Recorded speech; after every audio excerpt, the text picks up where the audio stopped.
Welcome everyone to another episode of Aging in Action, and we're very happy to have with us today Lise Landry with the Greater Sudbury Police Services. Hi Lise. Hi. Hi, Lise. Welcome Hello. back. Hi. What is your Welcome back. title at the police service? I'm the seniors liaison. I'm part of the community. Sorry, I can't speak today. I'm part of the community safety personnel.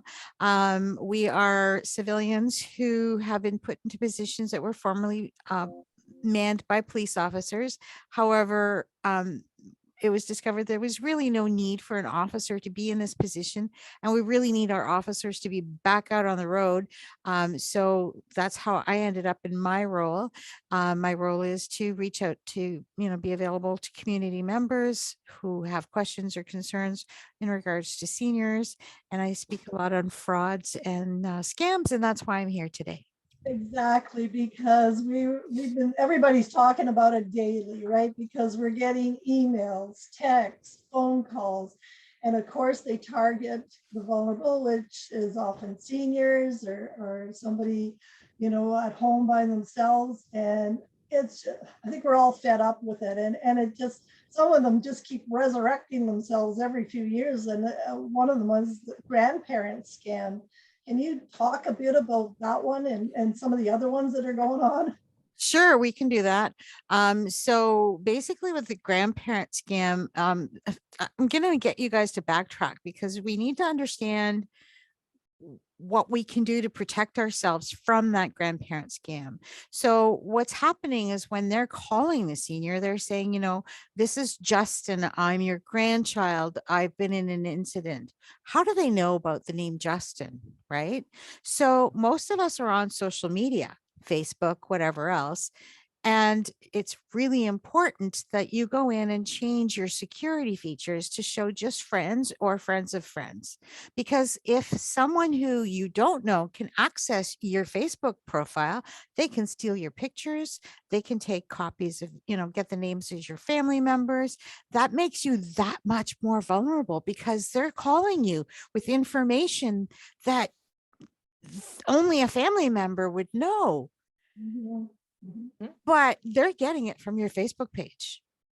Yeah. So it's really, really important to protect yourself that way. So what they're doing is they're going to call someone, they're going to say, hi, grandma, or hi, mom, dad. It depends on the scenario. They have so many. I mean, it's impossible to touch on all of them, but they'll call and say, I'm in trouble. Usually it's something legal. They need to pay a lawyer, or they've been injured and they need medical attention, or they've been arrested and they need bail to be bailed out.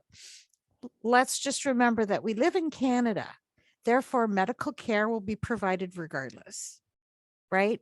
Our country, Ontario, you're covered for medical care. So why would you require money for medical care, right? For a lawyer, a lot of people don't know this, but a lawyer will address the situation for, like to help someone out, especially if they're in a bail situation. The lawyer will speak to it without any money. They get paid after, right? And then there's usually an agreement that's made and people can apply for subsidy, whatever, but there's no cash needed to do that. Another one is bail. Well, if you want to bail someone out, you better get your behind to the courthouse because you need to physically attend the courthouse. You need to physically stand before justice of the peace to be accepted as a surety for someone. And you need to sign some documents. It's not just a matter of having money. And in our jurisdiction, we are very fortunate that the requirement of a cash bail is very rare. Um, for the courts to ask for a cash bail, someone has to have an extenuating record, like really bad record. Um, and I mean, it's very rare. We'll leave it at that. Um, Another thing that they're looking at too is, excuse me, um, So we've touched on medical care. I'm trying to think, make sure I've got everything here. Yeah. The other thing that they are doing nowadays, which is new, and I knew about it about a year and a half ago. I heard about it out of Toronto, but it is happening now in Sudbury. They'll know your address and they'll offer to get someone to go pick up the money from you. They'll tell you how to package it and where to leave it outside your front step. So Wow. how are they doing that? If you have a landline, you're in a phone book, you have an address. Neat. Oh So my they God. know where you live. Wow. So my recommendation is to say, yeah, right. Call your grandchild, call their parent, find out where they are. Chances are they're at school or they're at work or wherever they should be. And this is, and the thing that they will automatically tell you is, grandma, don't tell my parents. They'll be so mad at me. Well, you know what? Your parents ought to be mad at you if you've actually gotten into this situation. Yeah. And you can deal with it because I'm calling your parents to see if this is really happening, Yeah. if this is possible. Because without, by asking you to keep it a secret, that's your red flag on anything like lotto scams, romance scam, all of it. If they say, let's keep it a secret, know that this is not legitimate. This is a problem. There's something going on, right? So it's really, really important to remember that. Besides the courier, they are also asking for e-transfers. They're asking for bank cards, gift cards, whatever. Remember, don't provide your credit card number, your personal information to anyone, because as soon as you do, your accounts will be cleaned out. It's really, really important. And you're right. They do like to prey on the vulnerable person. They'd like to prey on the person who may not immediately grasp that there's something fishy going on. And unfortunately, I was at a conference this summer, and $118 million worth of Wow. grandparent scam alone. Just that. Wow. That's So crazy. when you think about it's crazy. And as I said, like the having someone go to the door, like I didn't believe that it was happening in Sudbury until we arrested someone recently. Wow. This summer someone was arrested just on that very premise that they were picking up cash. Another thing that scammers are doing, and again, people aren't aware of, is they're using people as mules. So, they've scammed you, they've taken all your money, they convince you that, hey, you know what, you want to make some of your money back? I need you to go pick up parcels for me. Or I need some place to mail the parcels of cash. When the cash gets to you, you'll take $100 and you'll send me the rest. This was actually happening. It was out of Jamaica, and the Jamaican police were on board. They were in Canada working with this, I think it was Durham or Peel Police Service, to try and figure out how can we stop this from happening. Because those seniors who agreed to go and pick up that money are mules. They're committing a criminal offense, and that criminal offense will lead to jail time. And because they're actively scamming these people, they're agreeing to launder basically the money for the bad guys. So it's really, really important to remember that if ever you are victimized, if someone calls you and says, let me help you get your money back, that it's a scam, and they could be getting you into deep, deep trouble. And so many people won't tell anybody that it's happened because they're embarrassed. They realize they've made a mistake. But honestly, anybody and everybody can be scammed. You can be a millionaire and be scammed by a multi-millionaire. It's the tactics, and they're so skilled at it. You can be a corporate person who owns a big business, and you can have your accounting person can receive an email believing it to be from you, saying, I need $2 million transferred to me because I want to purchase this machine. And your accounting person, who is very professional, who is very good, doesn't see the little tiny dot that makes the difference in that email address and goes ahead and transfers the $2 million. Like that can happen. It does happen. Yeah. And it's unfortunate, but people have to learn to communicate by phone when it comes to things like that, and speak to each other, and there's no reason to feel embarrassed if you're a victim. You're a victim. You didn't do this knowing that, you weren't thinking. And the sooner you call the police, the sooner something can be done.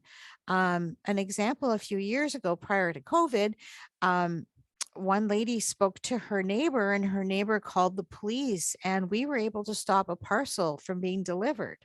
We called Canada Post, and they got a hold of that parcel. There was $4,000 in that parcel. Wow. That was her life savings, and we were able to get it back for her. But had her neighbors not acted upon it right away, it would have been gone. Like once it got past Toronto and out to delivery, it's gone. So yeah. Lise, there's so many, like, I don't think a day doesn't go by where there's not a text coming in. There's, it can be a Costco renewal or money, $500 from the TD Bank or Canada Revenue. Like, it just, not a day goes by where we don't get something electronically via email, texting. Half the time it's not even phone calls anymore. What can we do? Is there anything we can do to prevent that piece from happening? Or like, I showed you guys, I my phone number is on here, so I don't really want to show it out. Let me just cover so I mean, this is what I received earlier today. And it's about a big giveaway, and I'm a big winner and everything else. I'm lucky because my phone sorts spam. Anytime it sees spam or anything that it thinks is suspicious, it doesn't directly send it to my my text file. It sends it to a different file. And I didn't set it up. It just happened to be that way. It was like, oh, cool. This is a neat feature. that one. But I mean, any time that you receive anything unsolicited, that's your cue, that this is not yours. Example, this summer, I think it was Roger's cell phone service that had problems. Okay. Yep. So of course the scammers jumped on that one and went, hey, do you want your refund from Rogers? Yeah. To get people to give them information. They want your bank information. They want your credit card information. They'll do anything they'll use and take advantage of anything and try to get you to give you that information. Even tragic things that happen, they will use that as a reason, and they'll send you a text, say, hey, do you want to donate to this incident, or do you want to, but what you have to remember is it's unsolicited. Yeah. It's not, especially like Rogers. I have to say 6 or 7 emails from the Rogers cell phone issue this summer. I don't even have a Rogers cell phone. Yeah, that's a I was like, okay, sure, delete. Yeah, And the Canada Revenue one, they're smart because they don't say Canada Revenue, they say CRA. And everyone goes, oh, CRA, Canada Revenue Agency. Well, no, actually, the reason they're saying CRA is because they want you to believe that. They know that people will make that natural assumption, but they're not saying Canada Revenue Agency, right? Mhm. And that's one way. And sorry, but Canada Revenue is not going to text you. No. Period. You do? They do. I have Go ahead, Lisette. Sorry. Sorry. No, I laugh at that one because a few years ago, Canada Revenue Agency was actually calling my husband, and we honestly thought it was a scam, right? They just kept saying that like we owed $200 and some, and we're like, yeah, whatever. Anyways, it was so funny because we're so uptight now because everything's a scam. That was actually true. My husband did owe $258. And we said, unless we did it in print on and on, like, like what they look like when you get a bill from CRA, I'm like, you know, you can come and arrest us, but we're not giving you any kind of money until we know it's real. But there's so much bombardment, like you know what I mean? Like between the phone calls and like I was saying earlier before we started taping, I get emails that I'm going to be arrested at least once a day. Like it's like my morning greeting with my coffee. Who's arresting me what is that company? The Brown. Oh, she froze. She'll be back to finish on that one. But yes, it doesn't end, and you're afraid to answer the phone, right? Like, You're afraid to answer the phone. The providers, like, can't they screen those text messages? Like, I do get some that are red flagged, but there's way more that are not red flagged by either my email or my provider. So I'm wondering, like, what the heck? Like, it's just. But how does your provider know that it's a scam, right? Because your provider has no way of knowing if you're dealing with an issue with Canada Revenue Agency, and if this, like Lisette said, is a legitimate claim. Generally, though, what I tell people is Canada Revenue will send you an email that says, "Hey, go check out my account. You have something that you need to read." And that is reliable, because then you're going to go to canada.ca. You're going to, log into their website. You're going to go into your personal account information, and that letter will be there. It's not a text. It's not, even a phone call, like Lisette said, like you don't know. But you can tell them, hey, send me something in writing, and only then will I believe what you're telling me. And you know what? I think that at this point, Canada Revenue Agency says, yeah, I understand, because I think they understand that this is the way of life nowadays, right? Yeah. So I always recommend to people, like, if, first of all, the police won't come and arrest you just because you owe money on your taxes. Like, don't worry, Lisette, we're not coming to get you. Okay, you're okay. Oh no, it's fine. You can have it. No, I'm just kidding. But that's, that's the reality of it. And I always tell people too, like, if you receive any type of, like, we're going to come and get the money from you, we're going to come to your house. You know what? If someone unknown shows up at your door and starts banging on your door and you don't feel safe, you should be calling the police. Yeah. Because obviously this is a bad person. And because because I work with seniors, I've had seniors call me and say, like, I received a threatening phone call. They said they're coming to get me. They're going to come and get me. Yeah, that's called the murder scam. And or the killer scam, the paid killer scam. Don't believe it unless you have some reason, like, who did you offend that badly, right? You got to think about it that way.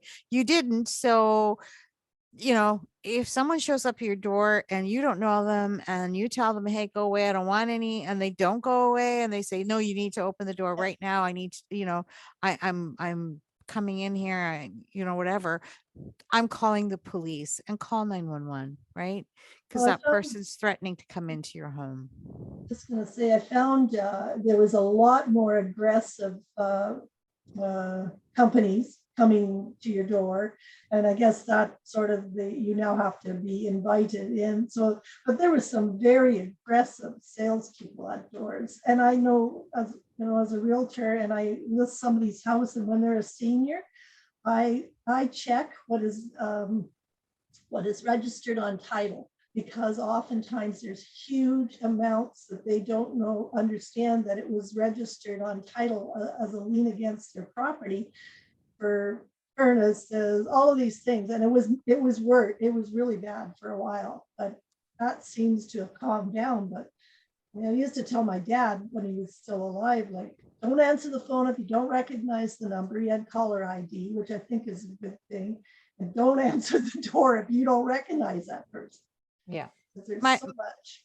My mom is still living. She's gonna be 87 next week or next month. And I tell her, mom, like, and she's like, I'm not going to believe them. Don't worry. But I keep reminding her anyways, because you never Yes. know. You never know.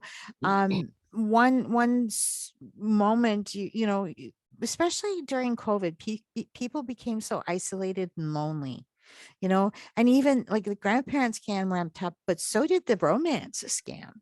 And that's one we should talk to shortly on too. Like, you meet someone and you want to be friends, online, just chit chat, whatever else. And next thing you know, they're telling you, oh my God, I love you so much. And they know what to say and how to say it in order to make you feel like, oh my gosh, I'm so special. And they will take advantage of you and just suck you in to the point where you're like, oh my God, yes, I want to meet you. Yes, we're going to have, we're going to grow old together for the next, whatever years we have left. And like, it's scary because people will fall for that and they have no clue who this person is.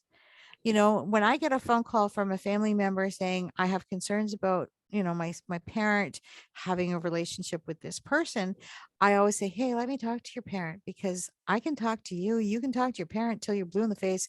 Your parent won't believe you. Yeah. Right. Yeah. And that's where I remind them that, Facebook, if your Facebook page is not protected, people will go steal the pictures off of people's Facebook. They will create a persona based on those images. They will make you believe that that's them. Meanwhile, it's, a 40-year-old man sitting in mom's basement, pretending to be, a gorgeous blonde woman. Yeah. Who knows who you're talking to? You don't know who you're talking to. And, they will say that they need money for all kinds of reasons. I had one call where the person had fallen victim to the scammer, saying they'd been in a car accident and they couldn't afford their deductible. And that person had sent money. And then the victim called me and spoke with me after the fact. And I said, like, have you ever had a telephone conversation with this person? No. Have you ever had a Zoom chat or a Facebook FaceTime? Because you can do it on Facebook. Yeah. No, it costs money no, it doesn't cost money to do that. Mhm. There's no reason. If the person can contact you through internet, they can FaceTime you.